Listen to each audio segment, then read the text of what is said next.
If you're happy and you know it, clap your hands. I said if you're happy and you know it, clap your hands. I said I am who I am. If you're happy and you know it, and you're blessed and you know it, somebody ought to come on and put them hands together today. Amen. Hallelujah. I thank and praise God for every opportunity that I'm given to stand, but especially every opportunity that I'm given to stand before his people, giving honor to God, giving honor to the pulpit company, to my fellow laborers in the gospel, Reverend Walker and Minister Henry, to everybody else in their respective places.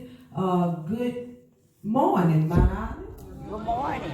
I tell you, most of you know that what God has called me to is what I call transparent ministry. And this morning, around 3 o'clock, me and God were wrestling. I said, God, really, we're going to wrestle about a tribute for Uncle Ernest? You got to be kidding me. But what happened was I went to my computer and I got ready to print out that same speech that I read probably the last 4-5 years. And God said, you got to be kidding me, because what you have to understand is that to whom much is given, much is required. And when you have been processed, and when you have been pruned, and when you have grown in God, whether it's through your physical growth, your spiritual growth, or even in your ministry, you understand that when given an opportunity to stand before his people, you have to be obedient to say what it is that he would have you to say. And around 3 o'clock this morning, what God revealed to me is Pittman.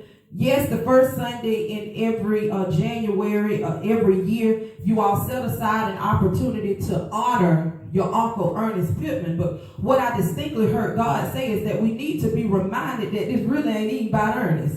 We have to make sure that we remember that it definitely is about God. And I do thank Mount Olive. It is good that Mount Olive has continued this in Uncle Ernest's honor, because the Bible says that the laborer is worthy of his hire. 1 Timothy 5:17 says the elders who direct the affairs of the church well are worthy of double honor, especially those who work in preaching and in teaching. Now see, I did not know Uncle Ernest. Uncle Ernest was dead long before I was ever even thought of. But one thing that I do realize and understand is that because of the legacy that he left, I have been able to learn a couple of things from Uncle Ernest. Now, one of the things that Uncle Ernest taught me was the importance of purpose. Now, when you talk about your purpose, that means that you're dealing with who you are and whose you are. Another thing that Uncle Ernest taught me is the importance of power. Okay, the Bible says that for the Spirit God gave us does not make us timid, but gives us power, love, and self-discipline. If you've ever been to my house, and I tell it every time I get a chance, I thank God, because the Bible did say that they would give you houses that you didn't build, and I thank God for that one that folks them that I did build. He only put enough lights in there and still ain't enough plugs, but I am grateful. Now, if you go into my dining room that I have turned into my home office, when you first walk in to the left, there's a outlet right there on that wall, and that plug, when you look at it, it looked like it just don't work. You had to know Theo and how he works stuff, how he would read stuff up. But that plug, it looks like it will not work, because see, the plug is kind of out from the wall. You can kind of see some of the stuff that's behind there. In all actuality, it really is a fire hazard. But what I've come to understand is that every time we go and we plug something into that outlet, we still get a little power.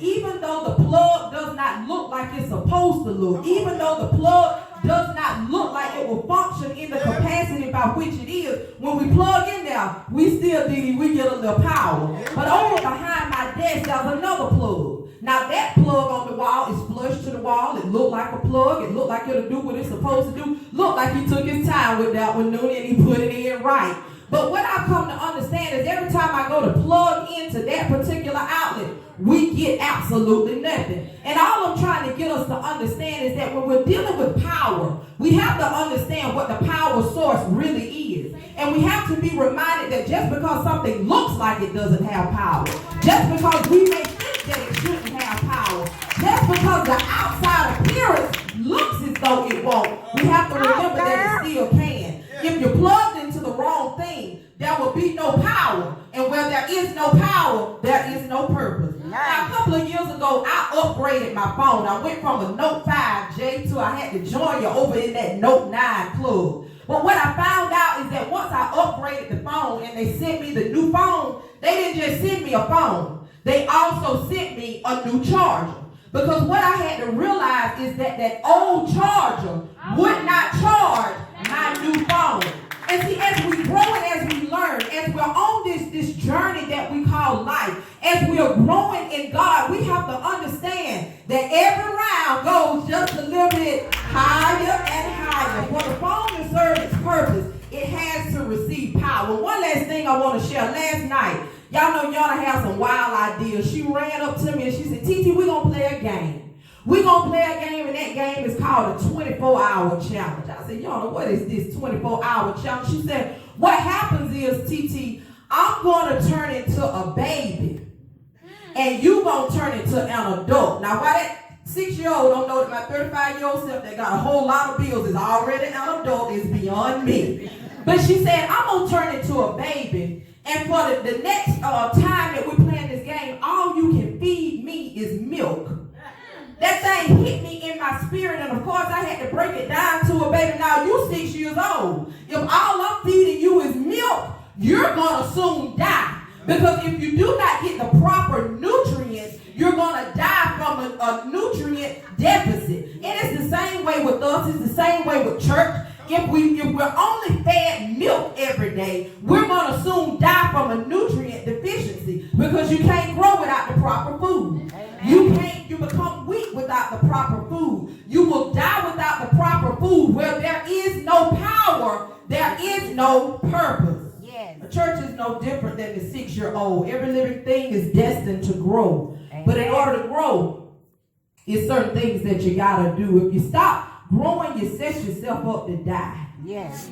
You can't grow without power. Amen. It's hard to grow without purpose. Yes. The Bible says that it was on the third day. Something about the third day. That David and his men reached Ziklag, and they realized that it had been burned down, and that their women and their children had been taken captive.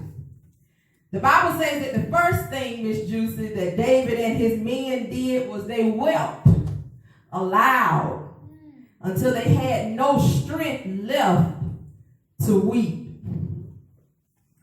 Maybe you've been in a season of weeping in your life. Maybe you feel like you've lost all your strength because you've been crying for so long. But God sent me by today to help you to understand what happened after David and them cried. The Bible says that they wept, but then they found their strength in the Lord their God.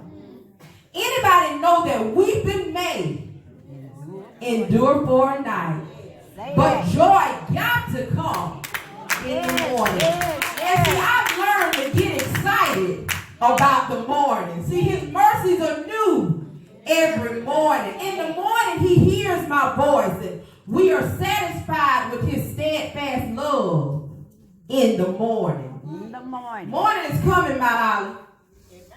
Find your strength. Yes. Know your purpose. Yes. Use your power. Yes. Because see, that's when you can go into the enemy's camp, yes, and you can recover all. All right, all right. David and his men were given the green light to go and get their stuff. And I just stopped by to tell you that for us, our light just turned green. All right. God told me this morning at 3 o'clock, he said, me and Pittman, George, you need to tell my people that it is snatch back season. Can somebody say snatch back? See, there's some stuff that we got to snatch back individually, and there's some stuff that we got to snatch back collectively. See, I don't know, somebody might need to snatch back some joy, because to this joy that I have, the world didn't give it, and the world can't take it away. Somebody needs to snatch back some love. I heard God say, see, you can't live right if you ain't loving right. Somebody needs to snatch back some peace. I'm talking about the peace of God that passes all understanding. Somebody needs to snatch back happiness. Somebody needs to snatch back a sound mind. Somebody needs to go into the enemy's camp and snatch back their whole family. Somebody needs to snatch back their health. And somebody needs to snatch back their money. Because I'm reminded that he said, I wish above all things that you may prosper and be in good health, even as your soul prospers. I don't know if y'all are on Facebook like I am, am, because Mark Zuckerberg owe me a check much as I live up there. But if you're on Facebook like I am, what you ought to know is that we have a problem in our community. And we can keep turning a blinded eye. We can keep staying in with our doors closed. But that does not negate the fact of what's going on around us. So somebody needs to get some power and some purpose and be able to go and snatch back our community. I know y'all watch the news, so you see what's going on in the world. There are wars and rumors of wars. So somebody got to be able to go and snatch back those sinful world. Mount Island. We got to be able to snatch back our church. I didn't know Uncle Ernest. Uncle Ernest was dead. Long before I was ever even thought about it. Right. When they showed me that picture of all them light-skinned, bald-headed men that they called the Pittman boys, I can't even pick out for you which one was Uncle Ernest. And I thought for a long time that the only thing that Ernest Pittman and I shared was a last name. But God revealed to me before daybreak this morning that me and Pittman, you and Ernest Pittman shared more than just the last name. We both shared our identified purpose. We both shared a love for this community. We both shared a love for Mount Island. And we both shared, ultimately, a love for our God. Yes. Thank you, Mount Island, for continuing this occasion in tribute to God's man, Ernest Pittman. But remember, it ain't about Ernest. Ernest passed the torch. What are we doing with the torch? Are we putting it under a bushel? Are we putting it on a candlestick? Because it'll light the whole house. All right now. What is your purpose, Mount Olive? Where is your power? Blessings to you.